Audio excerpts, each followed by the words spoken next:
হযরত দাউদ আলাইহিস সালাম ছেলেদের থেকে যখন সুলাইমানের দিকে তাকাইলেন, দেখা যায় সুলাইমানের চোখের থেকে পানিগুলি গাল বেয়ে বেয়ে পড়তে আরম্ভ করেছে। হযরতে দাউদ আলাইহিস সালাম বললেন, বাবা, তোমাকে তো প্রশ্নের জবাব দিতে বলেছি,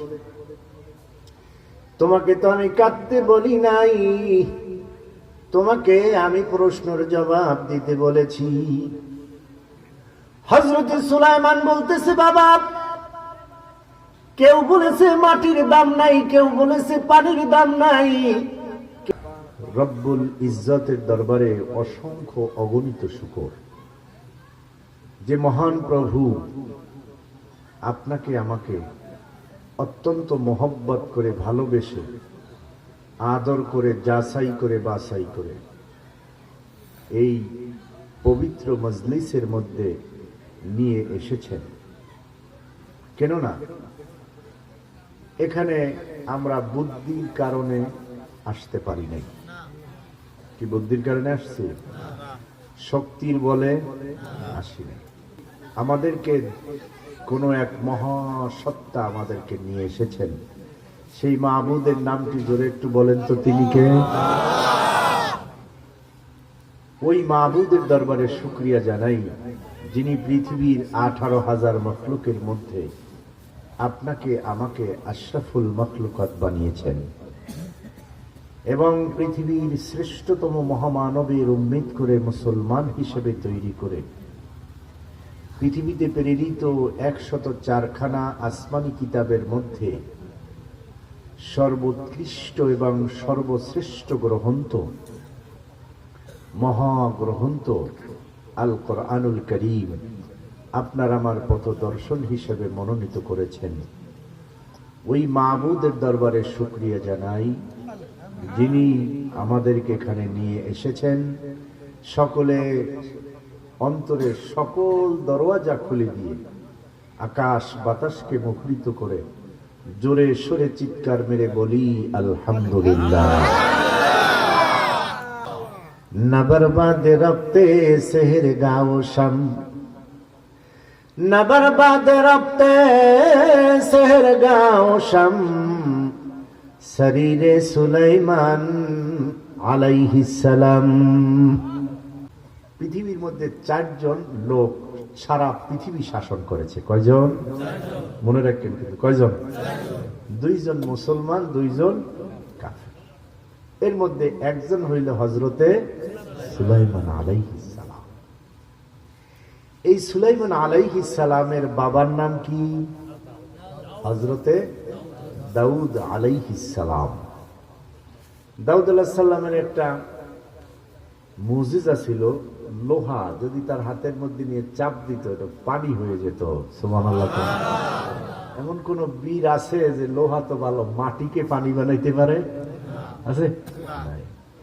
সেই দাউদ আলাইহিস সালামের ছেলে হলো হযরতে, তিনি সারা বিশ্বকে শাসন করেছেন। হযরতে দাউদ আলাইহিস সালামের সময় যখন শেষ হয়ে আসছে, দাউদ আলাইহিস সালাম বললেন, আল্লাহ, আমার তো সময় শেষ। কারণ আগের যুগের মানুষ জানতো যে আগামীকালকে সে মারা যাবে, এখন জানে না। কথা বুঝতে পারছেন? তো হযরতে দাউদ আলাইহিস সালাম যখন শুনছে যে তার সময় শেষ, তো সেও বাদশা ছিল, তার বাদশাহী একজনকে দিয়ে যেতে হবে না? অনেক সন্তান ছিল হযরতে দাউদ আলাইহিস সালাম। আল্লাহর কাছে বললেন, আল্লাহ, আমি কিভাবে তাদেরকে বাদশা বানাবো? আল্লাহ বললেন, আপনি হযরত দাউদ নবী যাকে বাদশা বানাবেন, আমি তাকে আগামীকালকে বাদশা হওয়ার সাথে সাথে আমি তাকে নবুয়তি দিয়ে দেব। দাউদ আলাইহিস সালাম চিন্তায় পড়ে গেলেন, কি করব আল্লাহ, কেমনে বাদশা বানাবো? বলল, 2টা প্রশ্ন করেন, যে প্রশ্নের উত্তর দিতে পারবে তাকে আপনি বাদশা বানাবেন। 1 নম্বর প্রশ্ন, কোন জিনিসের দাম নাই? কোন জিনিসের দাম নাই? হযরত দাউদ আলাইহিস সালাম ছেলেদেরকে নিয়ে বসে বললেন, আমি তোমাদেরকে প্রশ্ন করব 2টা, 2টা প্রশ্নের জবাব যে দিতে পারবে তাকে আমি কি করব? বাদশাহী দিয়ে দেব। সব ছেলেরা বসছে। হযরতে দাউদ আলাইহিস সালাম প্রশ্ন করলো কি, যে কোন জিনিসের দাম? এক ছেলে বলল, বাবা মাটির কোনো দাম নাই। আর এক ছেলে বলল, বাবা বাতাসের কোনো দাম নাই। কারণ বাতাসের দাম কেউ চাইছে, মাটির দাম কেউ চাইছে, পানির কোনো দাম নাই। আর একজনে বলল কি, পানির কোনো দাম নাই। কারণ সাগর থেকে যত কোটি গ্যালন পানি আপনি নেন, কেউ বাধা দেবে? তাহলে পানির দাম, রোদ আসতেছে, রোদের কোনো দাম নেই, কারণ রোদের দাম তো কেউ চায় না। হযরতে দাউদ আলাইহিস সালাম ছেলেদের থেকে যখন সুলাইমানের দিকে তাকাইলেন, দেখা যায় সুলাইমানের চোখের থেকে পানিগুলি গাল বেয়ে বেয়ে পড়তে আরম্ভ করেছে। হযরতে দাউদ আলাইহিস সালাম বললেন, বাবা তোমাকে তো প্রশ্নের জবাব দিতে বলেছি, তোমাকে তো আমি কাঁদতে বলি নাই, তোমাকে আমি প্রশ্নের জবাব দিতে বলেছি। হযরতে সুলাইমান বলতেছে, বাবা কেউ বলেছে মাটির দাম নাই, কেউ বলেছে পানির দাম নাই, কেউ বলেছে বাতাসের দাম নাই। এ বাবা আমার মনে হলো পৃথিবীর মধ্যে এমন একটা জিনিসটার দাম নাই। আজকে যদি আমার বাবা দাউদ মৃত্যুবরণ করে, আর তার মৃত্যু দেহ কাঁধে করে যদি আমি তামাম পৃথিবী ঘুরি, আর যদি বলি আমার বাবা নবী দাউদ আলাইহিস সালামের মৃত্যু দেহ কেউ কিনবানি, বাবা গো চিল্লাইতে চিল্লাইতে সময় শেষ হয়ে যাবে, দিন শেষ হয়ে যাবে, মাস শেষ হয়ে যাবে, বছর শেষ হয়ে যাবে, তোমার মৃত্যু দেহ কেউ এক পয়সা দিয়ে কিনবে না। আমার কাছে ধরা পড়েছে মৃত্যু দেহের কোনো দাম। হযরতে জিবরাইল আমিন ডাক দিয়ে বলেন, দাউদ হযরতে সুলাইমানের উত্তর সঠিক হয়েছে। সুলাইমানের উত্তর সঠিক। যদি কেউ মারা যায় কি করে? তাড়াতাড়ি যায় কাপড় আনার জন্য, ফোন দিয়ে দেয়, তোমার চাচা মারা গেছে, বাজারে আছো? জি, একটু কাপড় নিয়ে আইসো, সাদা কাপড়। ডাক দিয়ে বলে, তুমি কোথায়? আমি ঘাস কাটতে গেছি। তাড়াতাড়ি আসো, ঘাস কাটা লাগবে না, তোমার চাচা মারা গেছে, বাঁশ কাটতে হবে। ঘাস কাটা বন্ধ, এখন বাঁশ কাটতে হবে। কোথায় গিয়েছো? মাটি কাটতে, কাজ করতে গিয়েছি। মাটির কাজ করতে হবে না, তাড়াতাড়ি আসো, তোমার চাচার জন্য ঘর তৈরি করতে হবে, তোমার চাচা আজকে দুনিয়ায় নাই। ঠিক কিনা? ঘর করতে হবে, তাড়াতাড়ি ঘর করার জন্য গিয়েছে, তাড়াতাড়ি বাঁশ কাটার জন্য গিয়েছে, তাড়াতাড়ি কাপড় আনার জন্য গিয়েছে, তাড়াতাড়ি গরম পানি করো, গোসল করাতে হবে, মশারি কোথায় আছে নিয়ে আসো। ঠিক কিনা? তাহলে মৃতদেহ কত তাড়াতাড়ি দাফন করে দেয়া যায় সেই প্রস্তুতি দুনিয়ার মধ্যে চলতে থাকে। বোঝা গেল মৃতদেহের কোনো দাম নাই। হযরতে সুলাইমান আলাইহিস সালামের প্রশ্নের জবাবের পরে এইবার হযরতে দাউদ আলাইহিস সালামের ছেলেরা বলে, বাবা দুইটা প্রশ্নের একটা প্রশ্নের জবাব সুলাইমান দিয়েছে, বাকি প্রশ্নের জবাব আমরা দেব, দেখব কেমন করে তুমি সুলাইমানকে বাদশা বানাও। কারণ সুলাইমানকে তো একটু ভালোবাসে, ভালোবাসে না? যে বাসের আসে যা হাসাদ কানা রসিদি, গোলামে বুদ ইউসুফ জার খরিদি।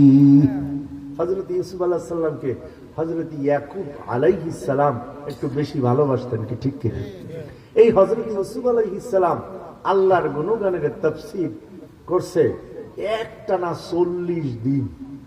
মানুষ খালি শুনছে, কিন্তু খানা পিনা সব ভুলে গেছে। তাইলে আল্লাহর গুণগান কত বড় এইবার বুঝবে। দাউদ আলাইহিস সালামের ছেলেরা বলল, বাবা দ্বিতীয় প্রশ্ন করো। দাউদ আলাইহিস সালাম এবার দ্বিতীয় প্রশ্ন বলল যে, তোমরা বলেছো কোন জিনিসের দাম নাই, এখন তোমরা বলো কোন জায়গাটা সব চাইতে বেশি দূর। কি কোন জায়গায় সবচেয়ে বেশি দূর? আকাশটা দেখি আমরা গোল হয়ে গেছে, তাই না? যদি মাঠে দাঁড়ান দেখবেন আকাশটা গোল হয়ে সেই একেবারে ওই নদীর ওই পারে যাই বেঁকা হয়ে পড়ছে, তাই না? কিন্তু যখন আবার ওই নদীর ওই পারে যাইবেন দেখবেন আরো দূরে, সাগরের পারে যাবেন দেখবেন সাগরের ওই পারে আকাশ বেঁকা হয়ে পড়ছে। একজন বলতেছে, বাবা আকাশটা যেখানে বেঁকা হয়ে পড়েছে সেই জায়গাটা বহিদূর। আর একজনে বলল চন্দ্র দূর, আর একজনে বলল সূর্য দূর, আর একজনে বলতেছে সাগরের ওই কিনার এইটা দূর। যখন বলতেছে হযরতে দাউদ আলাইহিস সালাম ছেলেদের দিকে তাকান, হযরতে জিবরাইল আমিন বলতেছেন না না, প্রশ্নের জবাব হয় নাই। এইবার সুলাইমানের দিকে তাকাইলে সুলাইমান বলতেছে, বাবা আমার কাছে এমন একটা জায়গা ধরা পড়েছে, যেই জায়গাটা হলো আমাদের বাঁশ বাগানের মধ্যে কবর। ঠিক কিনা? কারণ হলো কাউকে যদি দাফন করে দেওয়া হয় তাম পৃথিবী ঘুরে চিল্লায় শেষ করতে পারবেন। পৃথিবীর যেই কোনো প্রান্তে একটা লোক যদি থাকে তার খবর নেওয়া যাবে। মোবাইল, টেলিফোন, চিঠির আদান প্রদানটা এখন আর নাই, আছে? এখন এক সেকেন্ডে সেই কোথায় আছে একেবারে সশরীরে দেখা যায়। ঠিক কিনা? হযরতে সুলাইমানকে বাদশা বানায় দেওয়া হলো, আল্লাহ রাব্বুল আলামিন নবী বানায় দিলেন। হযরতে সুলাইমান আলাইহিস সালাম বললেন, আল্লাহ বাদশা হয়েছি আবার নবী হয়েছি, খুব ভালো হয়েছে। কোন কাজ যদি করি আপনার কাছে জিজ্ঞাসা করে করতে পারবো, তবে পূর্ব পশ্চিম দক্ষিণ উত্তর এগুলি ঘুরে দেখার জন্য আমার একটা বিমান দরকার। কি দরকার? না বরবাদে রফতে সেহর গাঁও শাম, না বরবাদে রফতে সেহর গাঁও শাম, শরীরে সুলাইমান আলাইহিস সালাম। আল্লাহ আমার একটা বিমান দরকার। কি দরকার? শরীর শব্দের অর্থ হলো খাট। আল্লাহ রাব্বুল আলামিন হযরতে সুলাইমানকে বললেন, তুমি একটা তখ্ত বানাও, একটা খাট বানাও। খাটটা হইবে 6 মাইল দৈর্ঘ্য, 6 মাইল প্রস্থ। এবার হযরতে সুলাইমান বাট ফাইন্ডার তৈরি করলেন, একটা স্বর্ণের পাত লাগাইলেন। এই স্বর্ণের পাতটা 4 আঙ্গুল মোটা আর খাঁটি স্বর্ণ, 22 ক্যারেটের স্বর্ণ। আল্লাহ রাসূল বলেন, হযরতে সুলাইমান আলাইহিস সালামের সেই স্বর্ণের পাত দেয়া কুরসি নিয়ে যখন ফাইটার নিয়ে যখন রওনা করছে, কিছু দূর গিয়ে দেখি একটা মধ্য মাঠের মধ্যে এক লোক বসা। তাকায় দেখে বিশাল কুরসি নিয়ে হযরতে সুলাইমান আসমানের দিকে উঠতেছেন, উড়ে উড়ে যাচ্ছেন। তিনি ডাক দিয়ে বললেন, সুবহানাল্লাহ। অকাশি সাল ইমানি মুহাক্কাক শুদ বাকা খানি কিয়াজ দাম্বো খোদা বুদান জিয়াজ তখতে দোজাহানি। হযরতে সুলাইমানের কানের মধ্যে সুবহানাল্লাহ গেছে। হযরতে সুলাইমান ওই তক্তরে কয়, খবরদার তুই জমিনের মধ্যে পড়ে যা। এইবার জমিনের মধ্যে ড্রপ দিয়ে যখন ল্যান্ড করলো, ওই লোকটাকে ডাকতেছে, দিগাও গলত গুপ্তি খাতা কর দি হকিকতরা নামি দানি কিয়াজ দম্বা খোদা বুদান জিয়াজ তখতে দোজাহানি। হুজুর আমি ভুল করছি, আপনার কোনো দোষ কই নাই, শুধু আপনার জৌলাস দেখে, আপনার রহমত দেখে আমি আল্লাহর কাছে একবার সুবহানাল্লাহ বলে আমি ডাক দিয়েছি। বলতেছে, বন্ধুরে তুমি যেই তক্ত দেখে সুবহানাল্লাহ বলে ডাক দিয়েছো, এই তক্তের দাম থেকে, তক্তের দামের থেকে এই সুবহানাল্লাহর দাম আল্লাহর কাছে কোটি কোটি গুণ বেশি।